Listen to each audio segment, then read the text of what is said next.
구독과 좋아요 많이 눌러주세요. 방장에게 큰 힘이 됩니다. 안녕하세요, 홀릭입니다. 미국 현지 시간으로 1월 28일과 29일 이틀에 걸쳐 올해 첫 번째 FOMC 회의가 열렸습니다. 관련 뉴스 정리해드리겠습니다. 연준은 29일 이틀 일정으로 진행된 연방공개시장위원회 FOMC 정례회의 이후 공개한 성명에서 기준금리를 1.5에서 1.75%로 동결한다고 밝혔습니다. 금리 동결은 만장일치로 결정되었습니다.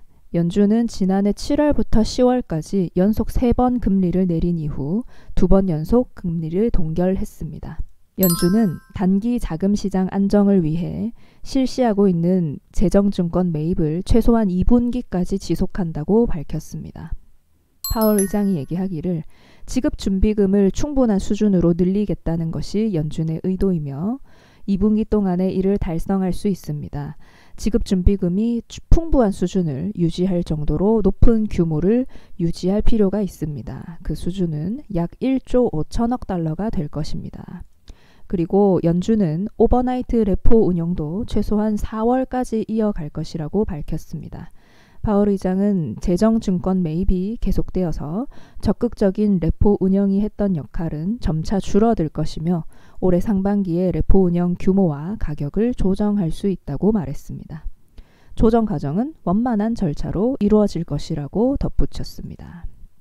이번 성명은 현재 통화정책 기조가 물가가 연준의 대칭적인 목표인 2%로 되돌아오는 것을 지지하는 데에 적절하다고 평가한 점이 특징입니다.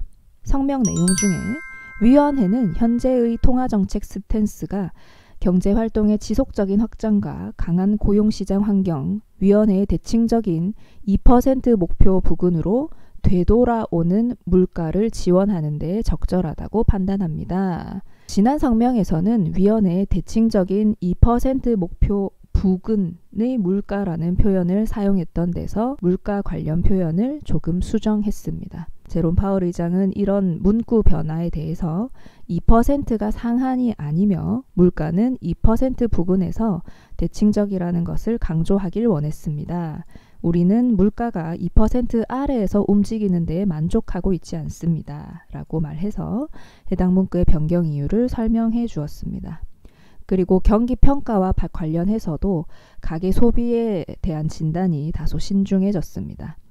연준은 가계 소비가 완만한 속도로 증가했지만 기업 고정 투자와 수출은 약한 상태에 머물렀다고 진단했는데 지난달 성명에서는 가계 소비가 강한 속도로 증가했었다고 진단했었습니다. 연준은 향후 정책 결정과 관련해서는 글로벌 상황과 낮은 물가 압력을 포함해 입수되는 정보가 경제 전망에 미칠 영향을 지속해서 모니터링하면서 연방기금금리 목표 범위의 적절한 경로를 평가할 것이라고 했는데 지난 성명과 동일한 내용입니다. FOMC 회의를 마친 이후에 기자회견에서 인터뷰한 내용도 정리해드리겠습니다. 글로벌 성장이 안정되는 조짐이 있습니다. 그러나 신종 코로나 사태 등을 포함해서 전망에 있어 불확실성은 여전합니다. 신종 코로나 바이러스는 매우 심각한 문제이며 이 사태가 거시경제적으로 어떤 영향을 미칠지 불확실성이 있습니다. 연준 관계자들이 상황을 면밀하게 지켜보곤 있지만 중국의 거시경제에 미칠 영향을 추측하기에는 너무 이릅니다. 중국 생산에 단기적인 영향은 분명히 있을 것이며 전 세계적으로 어떤 영향이 있는지 지켜봐야 할 것입니다. 그리고 파월 의장은 대차 대조표 관련한 조치가 경기 부양을 위한 목적이 아니라는 점을 강조했는데요. 레포 운영, 재정증권 매입 등 대차 대조표 확대를 위해 연준이 하는 모든 것은 지급준비금을 늘리기 위한 기술적인 문제입니다. 지급준비금을 충분한 수준으로 늘리겠다는 게 연준의 의도이며 재정증권 매입이 계속돼서 적극적인 레포 운영이 했던 역할은 점차 줄어들 것입니다. 재정증권 매입은 최소 2분기까지, 레포 운영은 최소 4월까지 지속할 예정입니다. 이번에 여러 번 얘기가 나온 레포 운영이나 지급준비금을 늘리는 것 등은 시중에 통화가 많아지는 정책들입니다.